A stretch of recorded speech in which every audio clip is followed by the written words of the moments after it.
The TVWAN News is proudly brought to you by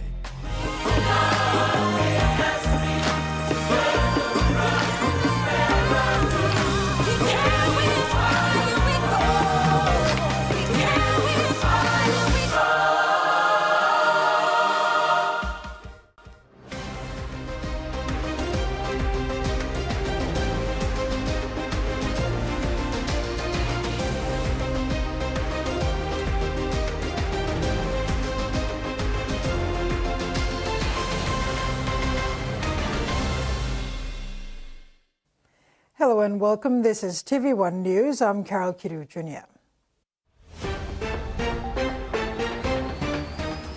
In this edition, Marappa clarifies minister's comments, monitoring compliance a challenge, and a dream come true for a soccer playing province. National Capital District Metropolitan Superintendent Warwick Simatab confirmed that the police officer who allegedly pulled the trigger on May 25, 2025, killing a woman at Waigani, has been charged with willful murder. He will be dismissed from the force.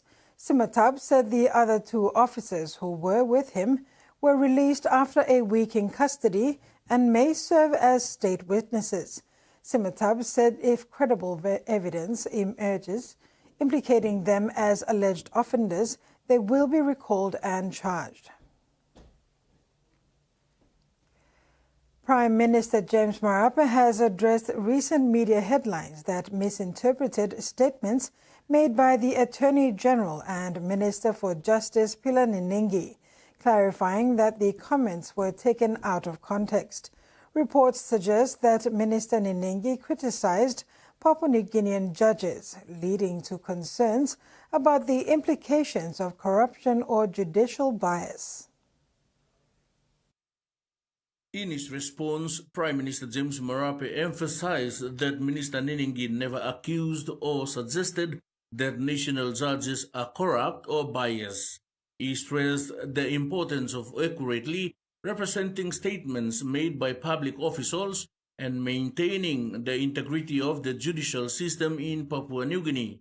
Responding to questions raised by international partners and domestic stakeholders, the Prime Minister explained that the appointment of foreign judges to the National and Supreme Court is part of the government's broader strategy to strengthen judicial capacity and expedite the resolution of legal disputes. His remarks were part of an ongoing national conversation about reinforcing judicial independence, improving performance, and managing perception of fairness and impartiality. The Prime Minister affirmed that in partnership with the judiciary, the government supports the strategic appointment of international judges to complement national appointments. Marappa's remarks aim to alleviate any misunderstandings and reinforce confidence in the country's judiciary. Freddie Mo, TVWAN News. The Road Traffic Authority launched its 2025 to 2027 corporate plan today in Port Moresby. The plan will help enhance public safety and compliance, reforming transport service delivery.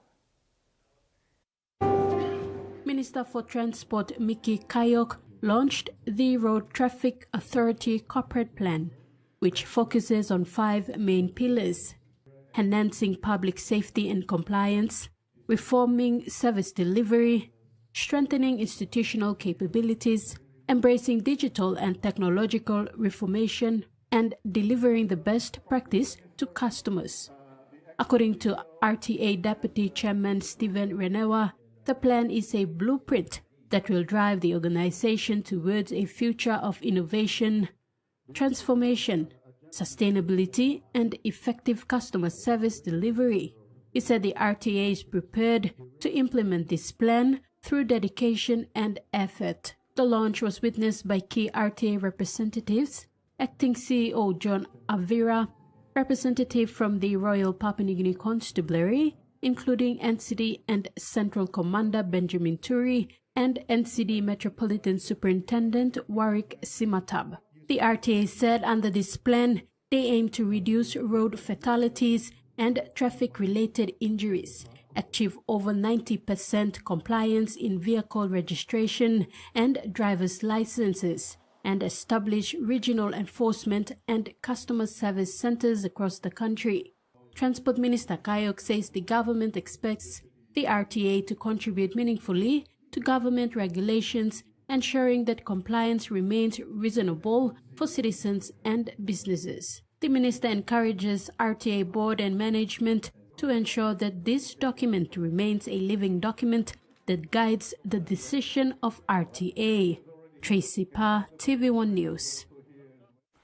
Commissioner General for Internal Revenue Commission Sam Coim gave an update on challenges faced during the zero-rated GST measures applied since June 1st, saying monitoring and compliance is the biggest challenge currently that they are learning as they go. He added that they are preparing manual enforcement and will take the zero-rated measures all the way to ports to ultimately benefit the consumers. While appearing to be removing the GST, also they then inflate the actual price again. These are kind of challenges, especially in the monitoring of the compliance. Those are the challenges that we'll be facing, and also some teething issues. I must admit that this is the first time we've ever delivered such a tax relief.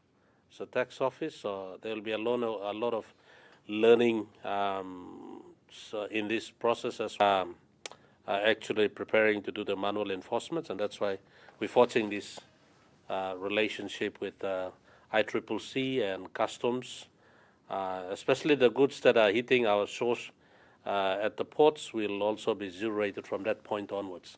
So it passed on from the ports all the way to the self-price. That's ideally we would like to do, so it's passed on until it is ultimately benefiting the consumer. Lead negotiators from Papua New Guinea and Australia, Elias Wahengu, Secretary of the PNG Department of Foreign Affairs, and Greg Moriarty, Secretary of the Australian Department of Defence and Delegations, convened this week for formal negotiations on a bilateral defence treaty. The lead negotiators on the new defence treaty recognized the significance of commencing negotiations in Wewak, the home of PNG's first Prime Minister, the Great Grand Chief Sir Michael Somare, and the location of the last time PNG and Australian forces fought together in World War II. The lead negotiators acknowledge the seamless work of their two delegations and look forward to finalizing the details of the treaty. TV1 News continues after the break. Stay with us.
From the rich soils of the highlands, the finest coffee has been grown by generations of Papua New Guineans, expertly blended and roasted with over 80 years of experience, making the finest cup of Nescafe New Guinea blend. PNG's own coffee.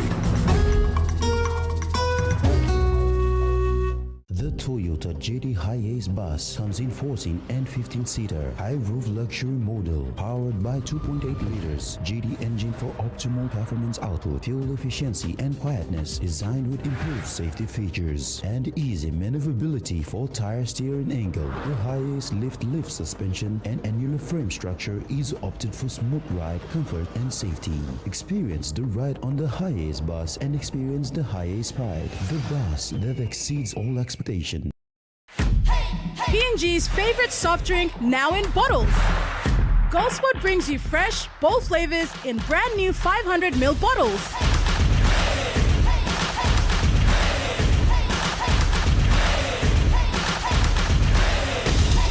Taste the rainbow. More freshness, more flavor, more fun. Lime, orange, raspberry, and pineapple.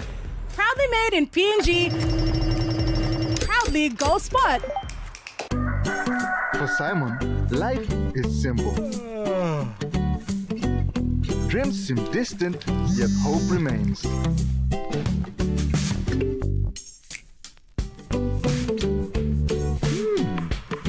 One ticket, one dream. Simon's world changed forever. Yes! From small dreams to big possibilities. One Top Jackpot is here for everyone. Win big every day.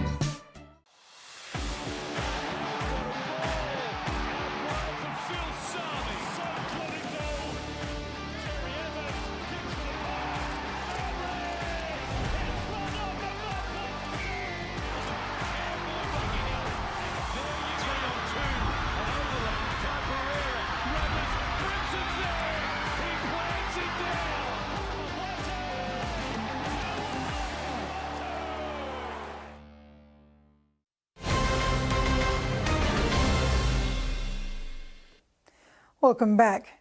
Ongoing military boot camps will be conducted for students from the Papua New Guinea University of Technology in Lae, Marappa Province. The signing of a memorandum of agreement between the PNG UOT and PNG Defence Forces Joint Forces Academy on Friday, June 6th will ensure students undergo character building and disciplinary training at Igam Barracks. On June 3, 2024, 67 students from Papua New Guinea University of Technology in Lae, Marappa Province embarked on a grueling week-long military boot camp at Igam Barracks. The inaugural program was a first-of-its-kind concept initiated by PNG UOT in alignment with its vision to grow world-class technocrats who will not only have the intellectual capability but also the right mindset and attitude. With only one student being excused due to injuries, 66 successfully concluded their training, keen to return to campus to share their experience with their peers. Following the successful execution of the inaugural boot camp last year, PNG UOT and the PNG Defence Forces Joint Forces Academy signed a memorandum of agreement on Friday, June 6th to continue the program. PNG UOT Deputy Vice-Chancellor Professor Gary Sully described the boot camp as a crucial tool in the development of students' mindsets and behavioral change. He believes the training, which is physically and mentally demanding, will help the students to make rational decisions in tough situations, as well as sharpen their leadership traits. Meantime, the MOA highlights the areas of responsibility and guiding terms for the organizations to implement the program called the Unitech Military Boot Camp. The boot camp commenced on Tuesday, June 10th for this year's batch of students. For 4 months, pioneer rice farmers from Rigo District underwent a training program for rice cultivation and management. Now they graduate to put the training into action and on their own home soil. For the first time, Rigo District has taken up rice farming, not for commercialization, but for sustainable living and economic empowerment. A collaboration was made earlier this year between the Walk the Talk Association, Inc., the National Agriculture Research Institute of PNG, and the Taiwan Technical Mission to train local rice farmers in the Rigo District Central Province. 13 men from the Rigo district graduated today after 4 months of training in rice cultivation and management. This covers all the necessary elements in growing and producing rice, from land preparation to post-harvest operation. We're fortunate to have them trained as trainers. So then they go back to their respective communities, and we're able to deploy this plan at the community level in a more effective manner, because we've got our own resources that we can utilize, and they eat and sleep with the local community. So it's a really good outcome. With the Office of the Governor of Central Province coming, it's a recognition of the program, because at the end of the day, it's in the interest of the people. The multitudes, the 90% I alluded to, and have always been alluding to, that we are concerned about, because, and that's the main information, is that 10% of the population of Papua New Guinea are in the formal workforce, and 90% is a big challenge. And so, including yourselves, you face that burden of wantoks coming down. Obviously, they need some money to buy rice. So. Team leader for Taiwanese Technical Mission, Chin Yu Lee, expressed gratitude, stating this was the best batch of farmers in the last 5 years. He said their hard work and determination have brought them this far.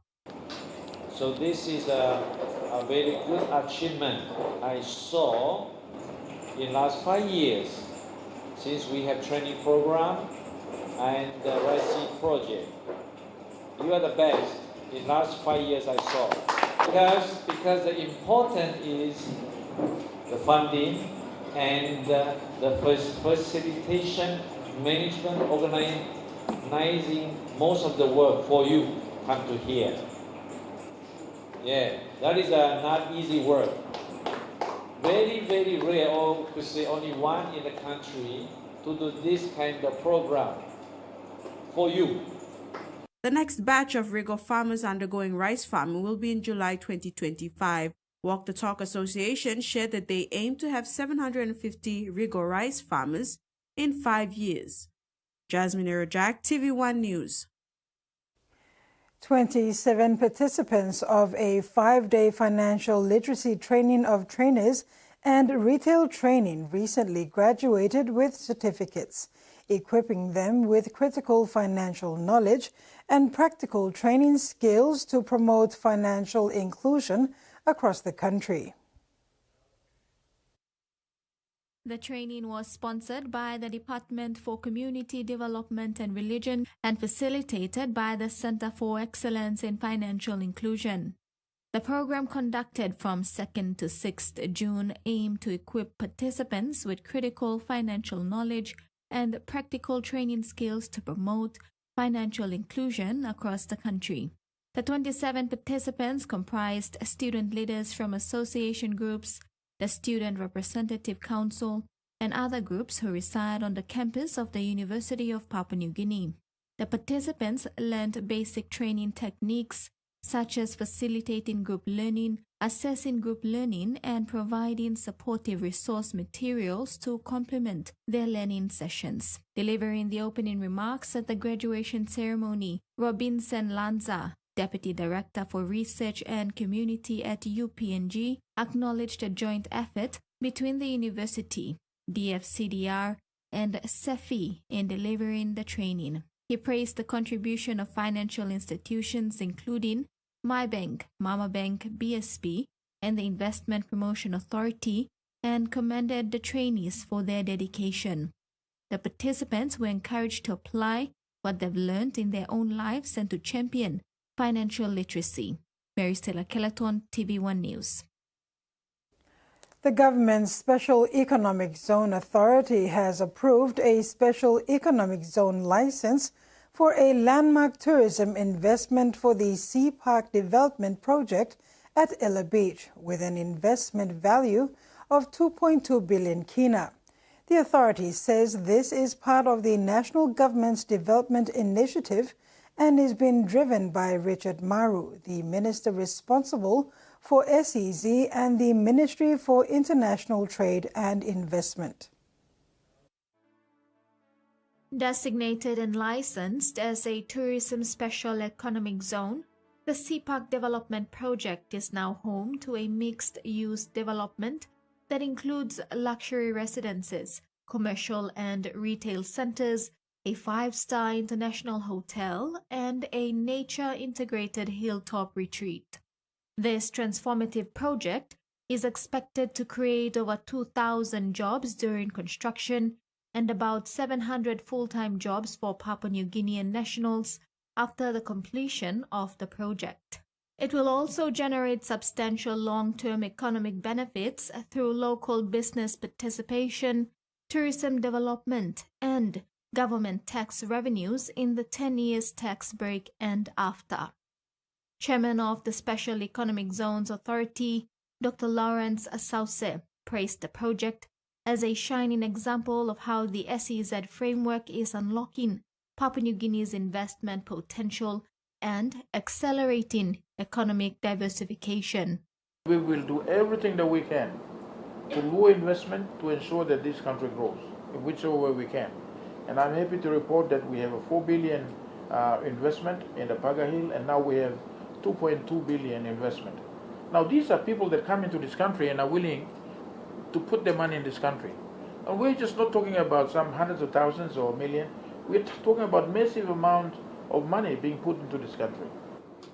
So far, CPAC Development has already invested on its own 100 million kina into the project.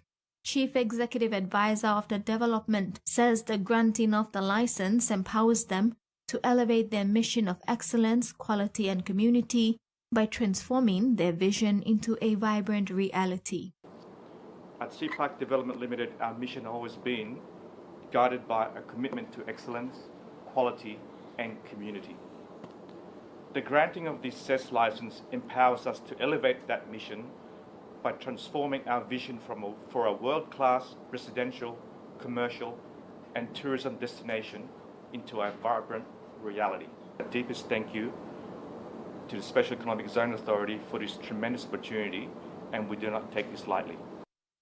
The SEZA has been commended for their efforts to create an enabling environment for investors characterized by transparency, regulatory clarity, and strategic support. Maricela Kelleton, TV1 News. In an effort to ensure accountability and transparency in government spending, a high-level team from the Department of National Planning and Monitoring is currently in Simbu Province.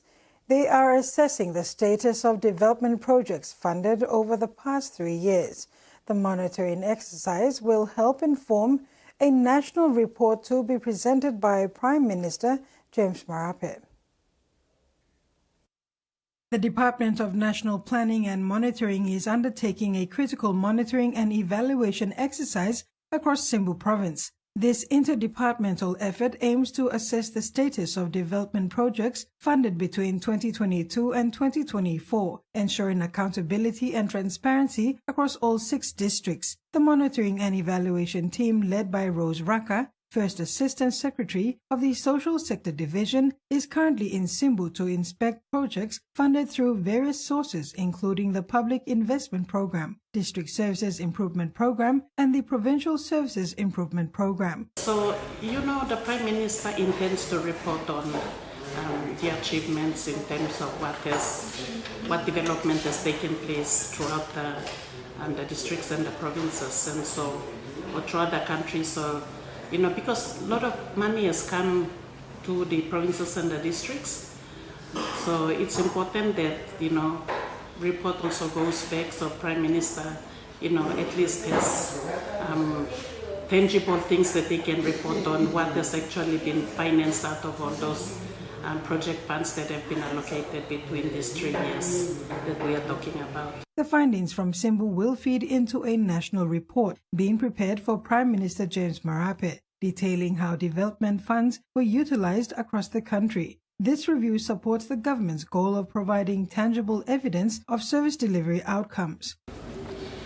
The level of institutional knowledge we are building through that interaction is good because it will help us at some point later. You will be now in a very senior position to then mentor other people, because all these issues, it takes time to develop.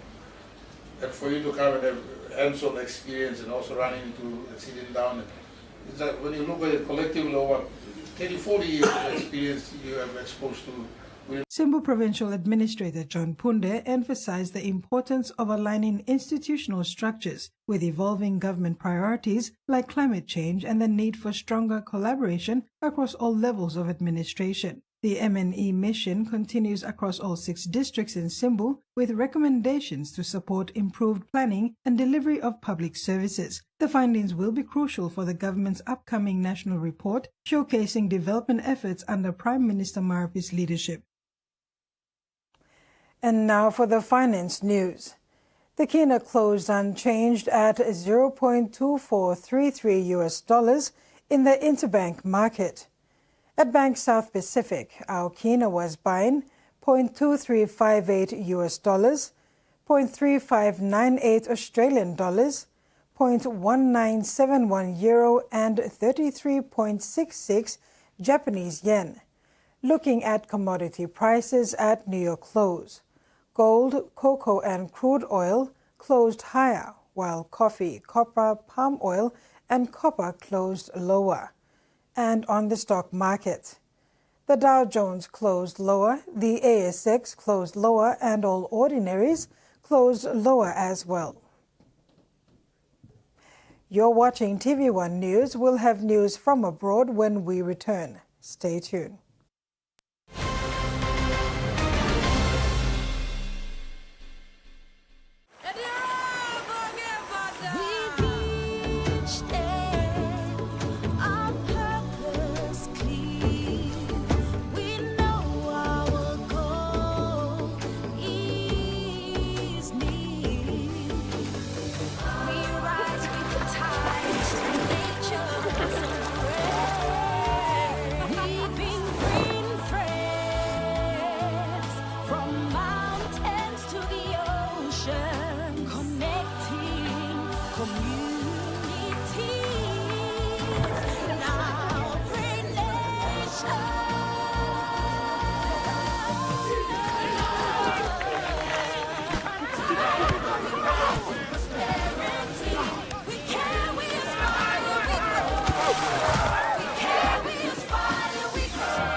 Hiya, Mama.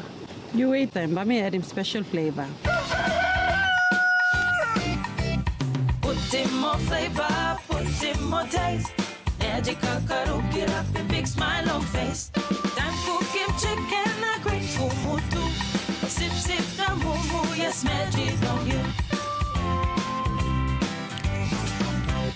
Maggi, the taste PNG loves.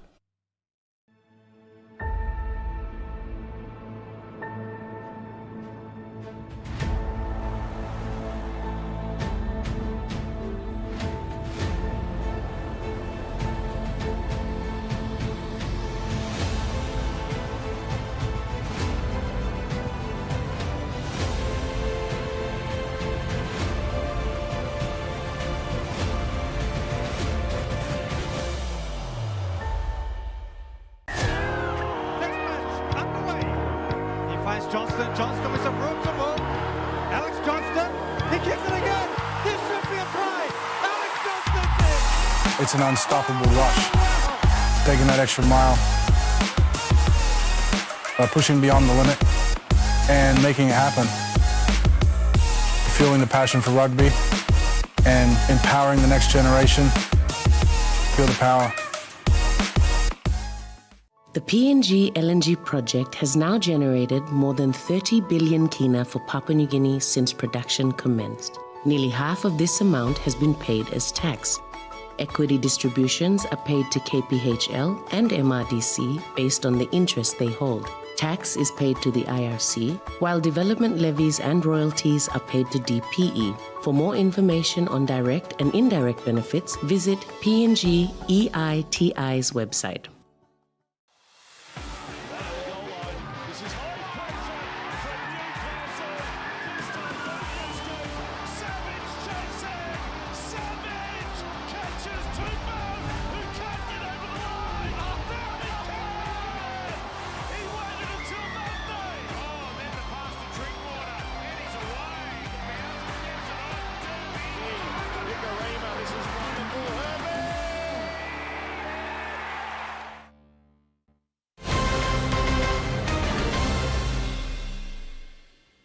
Thanks for staying with us.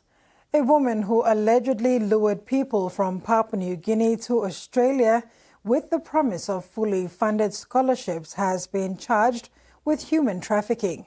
Australian Federal Police allege 56-year-old Binta Abu Bakr forced 15 people aged between 19 and the mid-30s to work on the farms against their will instead of receiving the education they had been promised.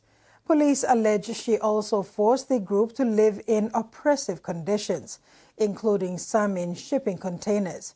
Ms. Abu Bakr, who had been based in PNG since 2023 and worked for what police described as a legitimate business, was arrested by AFP officers when she got off a flight at Brisbane Airport on Wednesday. She has since been charged with more than 30 offences, including human trafficking, deceptive recruitment and debt bondage, the most serious of which carries a 12-year term of imprisonment. A 17-year-old girl is recovering in a Townsville hospital in North Queensland after being shot by police officers.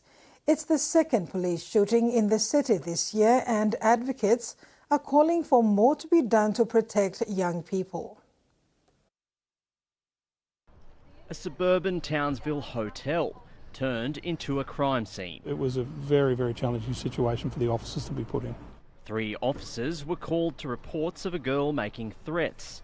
They were confronted by a 17-year-old allegedly wielding a knife. There were use of force options presented, and a single shot was discharged from one of the firearms. It's going to take a little while for this officer to get over what has happened. Police say they provided immediate medical assistance before she was taken to hospital with injuries to her abdomen. Police officers were presented with a set of circumstances which was life-threatening, and they reverted to their training. And if it wasn't for their quick reflexes, that we could have been very easily talking about the death of a police officer. We provide every bit of support for those who are suffering mentally, and we also have the strong laws in place to protect the community. Advocates say more needs to be done to prevent incidents like this. Police need as many tools as possible to deal with de-escalation rather than resorting to any kind of weapon. The hotel management thanked police and said no one should have to experience what occurred, and we stand with the officers and our staff involved.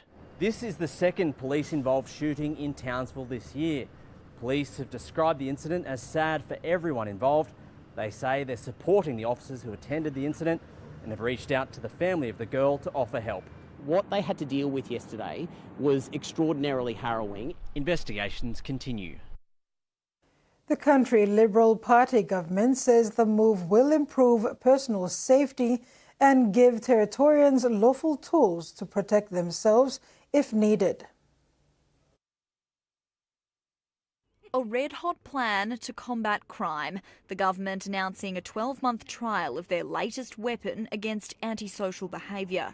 Come 1 September, law-abiding Territorians over the age of 18 years will be able to legally purchase OC spray for personal use to self-defend themselves against perpetrators. The trial is set to be overseen by the NT Police Firearms Unit. The kind of pepper spray, who can buy it and how to regulate it, all to be addressed during consultation with stakeholders in coming weeks. This is the start of the conversation, and so the consultation phase and how we're going to go about the implementation is stuff that we will release more information about in the coming days and weeks. On the streets, mixed feelings. Really helpful because this will protect the people from any attacks. I think weaponising the populace is a very bad idea. It could be used to harm people. I think that's a very likely outcome of it. The president of the NT Police Association says members are already raising concerns. How do we know if we're going to attend a job and OC spray is going to be used against our police officers? Right now, West Australia is the only jurisdiction where it's legal to buy pepper spray. Legal practitioners warning community education is key. There is quite a lot of people out there with OC spray, thinking that it is lawful to have on their possession at all times, not knowing the laws. The Labor opposition and Greens say arming civilians will encourage vigilantism and say it's proof measures introduced so far to reduce crime haven't worked. Several medical and justice organisations have also warned the move could encourage violence at a time where the territory should be focused on reducing tensions in the community. A new Chinese bishop has been installed by Pope Leo XIV, signalling that a controversial Vatican accord with Beijing over Catholic bishop appointments will continue under his papacy.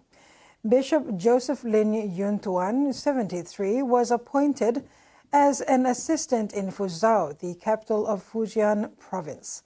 The announcement was made within the framework of a diplomatic deal originally struck in 2018 that gives Chinese officials some input into papal appointments. Some conservative Catholics have criticized the Vatican-China deal, which was negotiated under the late Pope Francis, saying it gives too much influence to China's ruling communists, who have kept a tight rein on religious practice since taking power in 1949. Bishop Lin had previously been ordained a bishop in the underground church in 2017. The Vatican said in a brief statement that it had learned with satisfaction that the government had officially recognized his role. A multi-million-dollar redevelopment project is underway at one of Western Australia's best-known beaches, Cable Beach, and is set to be completed by the end of next year. Prolonged construction and restricted beach access has sparked frustration among some community members and tourists. So I'm here at Cable Beach where a major redevelopment project is underway. It's an iconic WA location known for its long stretches of white sand, camels on the beach and of course four-wheel drives. Now that vehicle access to the northern stretch of the beach has actually been shut off while works are underway. We spoke to some tourists that were here about what they think of all this construction while they're on holiday. It's going to be absolutely fantastic, but as tourists visiting, it's quite inconvenient at the moment to access the beach. It's unfortunate that they have to do it at peak time of the year, but that's the way it is. And if you were the first time to Broome, you'd probably think, oh, I'm not coming back there. But because we've been coming for so long, we're happy to put up with it like it is and know that it'll be even maybe more better next year. Locals have actually banded together and started a petition which has already garnered around 1,000 signatures. Now what they want is a temporary access ramp so they can get to this more private northern stretch on the beach via vehicle. The Shire say it's a bit of a no pain, no gain kind of situation and want to assure the local community that it will be worth the wait. But tourists that are heading up this way during the dry season will just have to deal with a bit of construction while they're looking out over their ocean views. And you're watching TV1 News. Sports is next. Stay with us.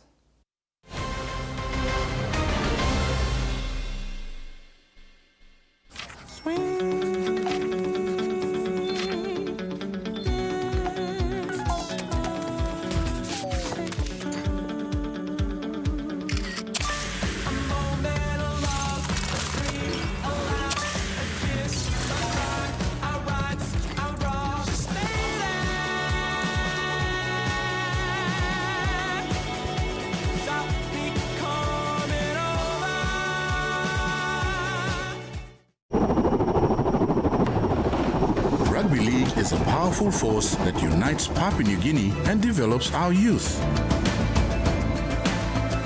Through partnerships with the PNG LNG Kumals, Grassroots Rugby League and Justin Olam, we aim to instill skills to last a lifetime.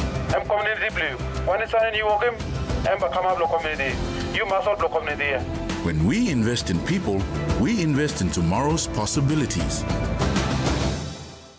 You have a tool some condom and one way where you can abuse seek HIV, STI na unplanned pregnancy? Tingim, use him condom long right play. Stop safe na look out him you yet. Use him condom all get a time. Suppose you know save long HIV status long partner blong you or suppose you got plenty partner. Use him condom good all get a time. Long haborus him sick HIV, STI na unplanned pregnancies. Use him condom banis him you yet na future blong you. This platok save ikam long National AIDS Council Secretariat. PNG's #1 sports channels, TV1 Sports, TV1 Sports 2 and 3 are in the 40-channel Digicel prepaid pack.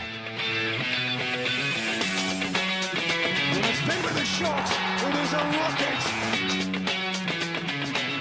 Watch these 3 TV1 Sports channels along with 37 other great channels. Look at that! The Fijian comes to the rescue in the corner! He's going to score a fantastic try. What a brilliant piece of thinking. Get these 3 favorite TV1 Sports channels with your exclusive access to all the sports season live.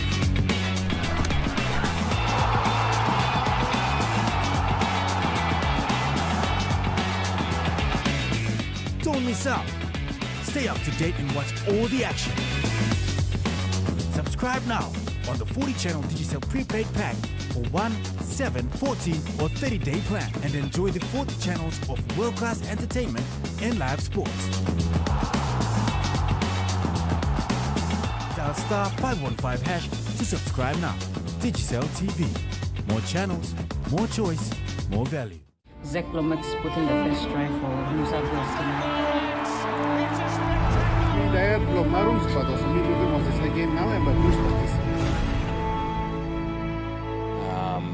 You know, Tom's the right person for the number 7 jersey right now. I am this Marun win finish.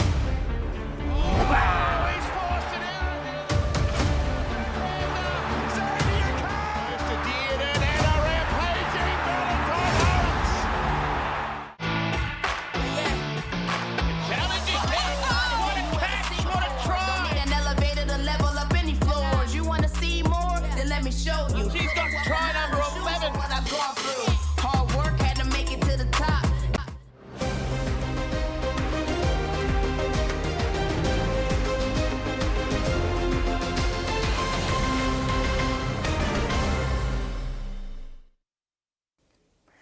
Welcome. The establishment of Kula FC in the country's top-tier National Soccer League for 2025 is a milestone for the sport in Milne Bay, a soccer-playing province. Kula FC's inception is good news for local soccer enthusiasts. Soccer is widely played and loved in Milne Bay province, and the involvement of its very own franchise in the National Soccer League this season comes as a great story for patron of Kula FC and Member of Parliament for Alatau, Ricky Morris. He expressed joy at this momentous breakthrough, describing it as a proud moment for the province. He emphasized the importance of this development for aspiring players from rural backgrounds who will now have the opportunity to participate at the national level. It's a challenge, it's a journey that they've been also dreaming about. So Alatau district, development plan is to help our youths create a pathway and also empower them. And so we hope that this now paves the way to encourage football back in the province, encourage the associations to also establish the associations in different parts of our rural communities, and so I encourage the young boys that they now have a pathway to come up and participate at the national level. Morris highlighted the journey of many players who come from rural communities, noting that for many of them this is a moment of first, experiencing the thrill of competing at the nation's top league. He acknowledged the excitement surrounding this opportunity while recognizing the challenges that lie ahead. Well, half of the team haven't been to Port Moresby. Most of them are rural based. Just last night we also confirmed that 8 first time in Port Moresby, and so they're excited to participate at this level. Kula FC is dedicated to establishing a strong development pathway for its players. The club aims to empower youth through sports and inspire future generations in the province. The club thanked the PNG Football Association President John Capinato and the National Soccer League executive for their belief in the potential of Kula FC. He expressed confidence that the new franchise will showcase local and flair on the national stage. But I just want to acknowledge and thank PNGFA for giving us this opportunity, for accepting our bid to participate at this level, led by Mr. Capinato, of course, and Stanley and all the board and management of PNGFA. It's been our hope to participate in this Premium League, and with the acceptance of our bid, we now have the opportunity. With Kula FC's formation, a new chapter in Milne Bay's soccer history begins, offering hope and aspiration to countless young athletes and promoting rural soccer communities. Terry Longwood, TV1 Sports. The Kimbe Cutters rugby league team has received a major financial boost from the West New Britain provincial government. Dutch under one goes against, able to offload. A total of 200,000 kina was presented, with 100,000 kina allocated for team registration in the PNG National Rugby League competition, and the remaining 100,000 kina to support team operations throughout the season. The check was handed over by Provincial Administrator Leo Mapmani to Kimbe Cutters, Board Chairman Stephen Raphael in a brief ceremony. It's a timely donation because we've been reminded about 3 times already this week to make sure that the registration is completed. We have paid 100,000 and the balance is what we're going to be paying. So we're thankful to the provincial government for continuing to sponsor our senior team. Raphael highlighted the importance of grassroots development as a key part of the team's long-term vision, pointing to ongoing schoolboy competitions and feeder associations in Biala, Senaka, Hoskins and Kimbe. He says these efforts are aimed at developing a future generation of Cutters players from within the province. It's about 750 students who are interested.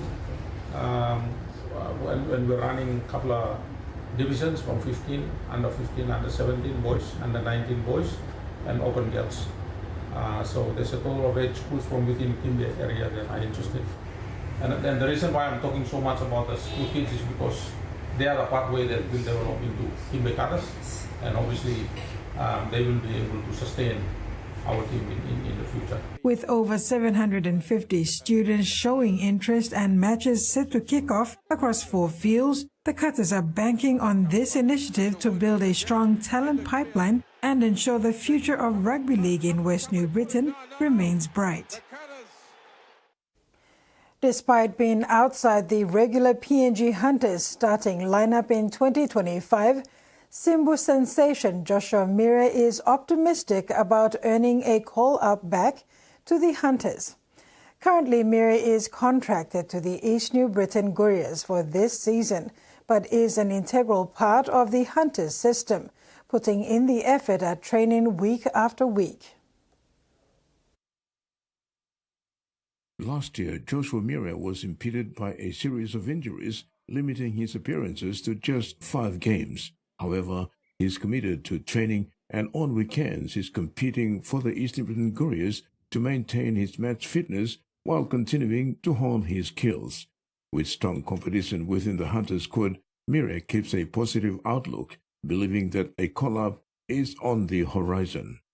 Mire's mature mindset has shaped him into a young leader within the Couriers, where he actively mentors and supports the new team members.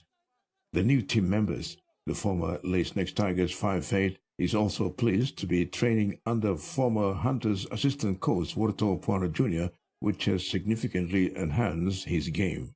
Although adapting to the Couriers culture was initially a challenge, Mire has since settled into their system comfortably.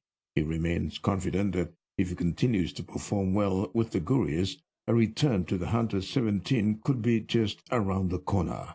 Terry Longwood, TVWAN Sports. Oceania's coaching landscape is undergoing a quiet revolution. It's been led by the people shaping the future from the sidelines.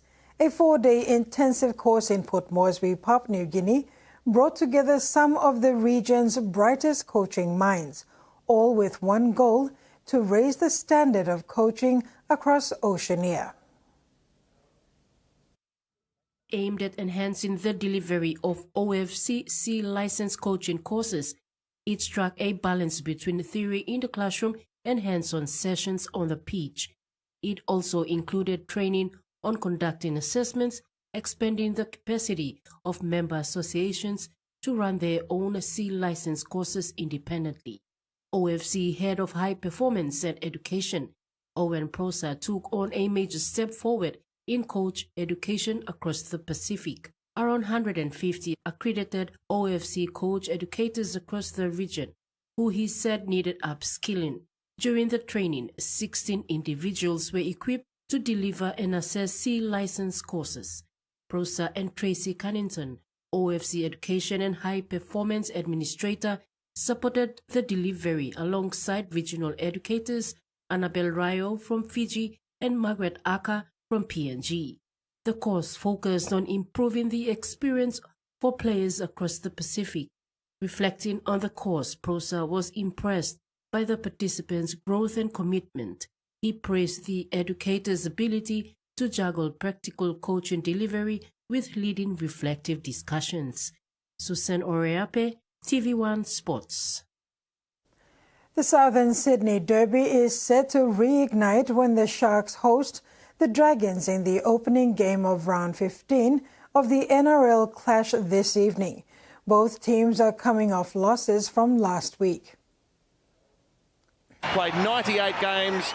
The Sharks currently sit 5th on the ladder, just above mid-table, and eager to solidify their place in the top 8. The Dragons are down in 11, but are one of 6 teams on 14 points and are level with 7th-placed Dolphins.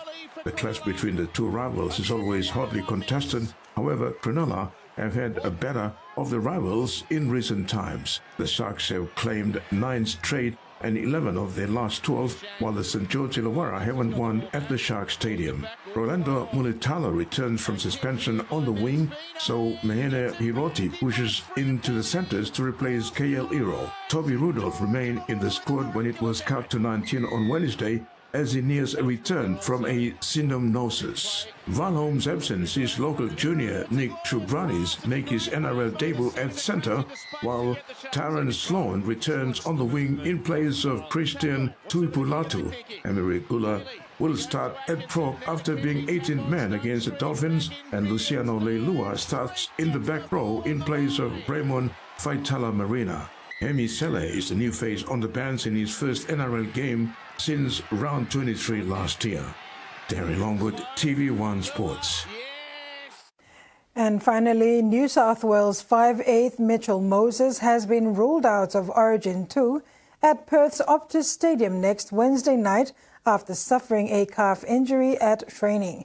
Moses injured his calf 20 minutes into an opposed training session against the entrants in the Blue Mountains on Thursday and will not make the trip to Perth as the Blues aim to secure back-to-back series wins.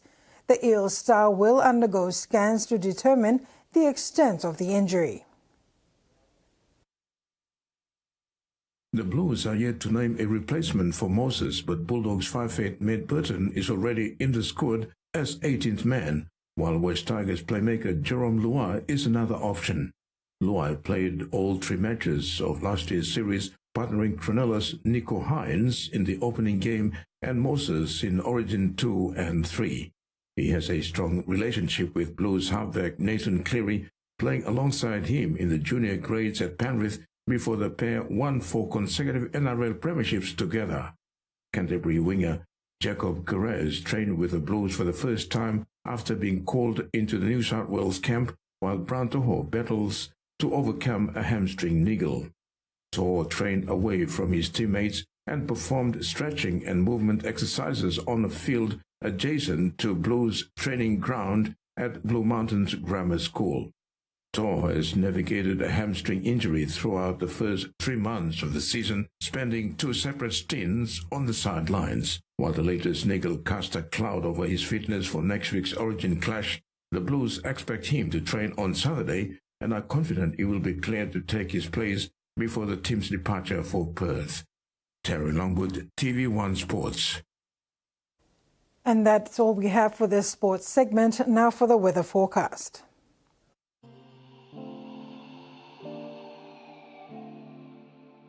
Southern region, Port Moresby, partly cloudy. Poponeta, cloudy periods with some rain, then rain showers and thunderstorms. Umase, Lae, partly cloudy with chances of few showers. Vanimo, cloudy periods with some rain showers and possible thunderstorms. New Guinea Islands, Lorengau and Kavieng, cloudy periods with some showers. Buka, partly cloudy with chances of few showers.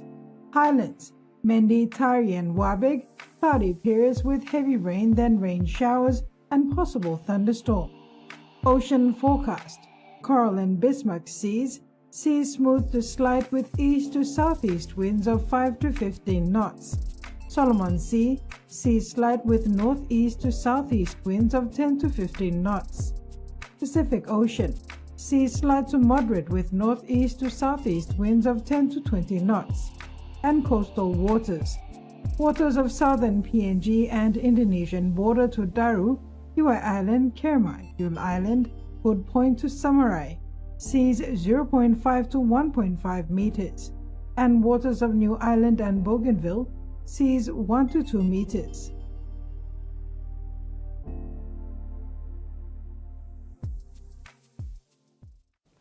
And that ends another edition of TV1 News. Thanks for your company. Bye for now.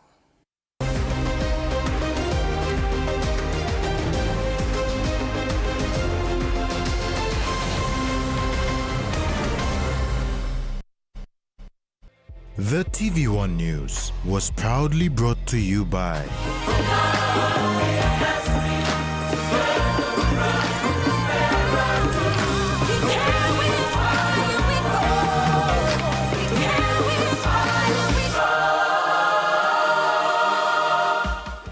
Did you know that you can get the latest updates on what's happening on the DTV app? 1.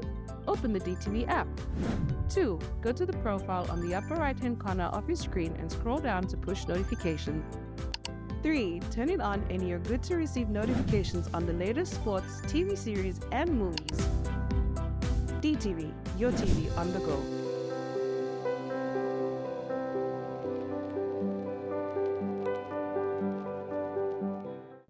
Digicel Business. We help grow your business with secure, reliable and cost-effective ICT solutions. We will manage your technology so you can power your vision for your business with the best solutions to offer. Accelerate your business growth with Digicel Business Cloud Solutions with cloud platform services, disaster recovery as a service and backup as a service. Talk to our cloud solutions experts today. Digicel Business. Better solutions for better business. Join Digicel and enjoy the network that rewards you with a whole lot more. Activate a new Digicel prepaid SIM and get 2 gigs data plus 20 minutes free Digicel to Digicel talk for 3 months. Get your first month's reward instantly with no spend required. Spend 30 or more for your rewards in months 2 and 3. So what are you waiting for? Get your new SIM at any Digicel outlet or agent today and enjoy free talk and free data only with Digicel.